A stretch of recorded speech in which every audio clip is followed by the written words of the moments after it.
I'm in the heart of Beijing's CBD area, and now it's 8:30 in the morning, which is supposed to be rush hour. However, compared to just a few months ago, there are less traffic and pedestrians. That's because China is gradually getting back to work after a deadly virus outbreak. International headlines touching on China's economy are everywhere. Economic fallout from China's coronavirus mounts around the world. China encourages citizens to return to work as coronavirus hits economy. And this Wall Street Journal states, with migrant workers in limbo, part of China's economy is stalled. Wait, are migrant workers really in limbo? As you might have heard, China has a labor force of nearly 900 million, among which 291 million are migrant workers who keep the nation's economy going.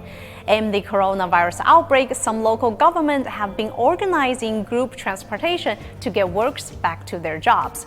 Companies in China's major urban centers are ordering chartered flights, high-speed trains, and buses to help migrant workers return to their posts. Here are some examples. Chartered bus carried over 300 migrant workers from Sichuan province, one of China's largest labor exporting regions, to Zhejiang province. A team of medical personnel also accompanying the workers on their over 1,500-kilometer-long journey. Another one, around 500 migrant workers from Lanzhou, northwest China's Gansu province, recently reached southeast China's Fujian province on a special high-speed train to resume work.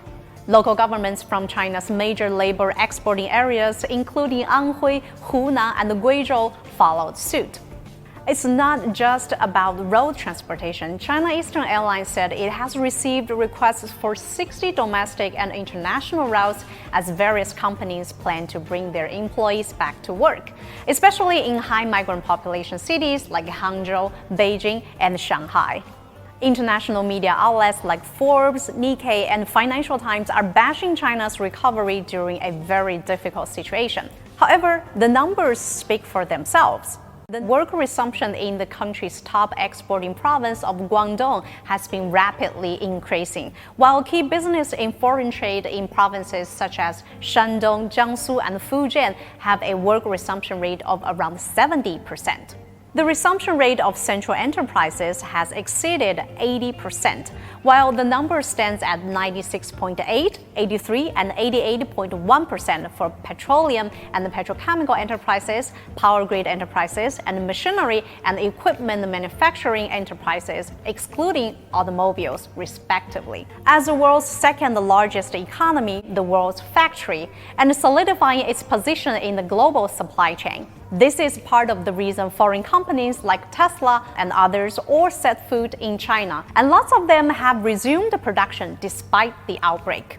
Honeywell, a U.S. industrial conglomerate, has resumed production in 18 of its 21 factories in China since February 10th, the first workday after an extended Lunar New Year holiday. U.S. agribusiness giant Cargill's more than 20 factories were back in business on the same day, following local authorities' call on to ensure supply amid the outbreak. Tesla is pushing to resume work, and Ford is still confident in China's level of consumer demand.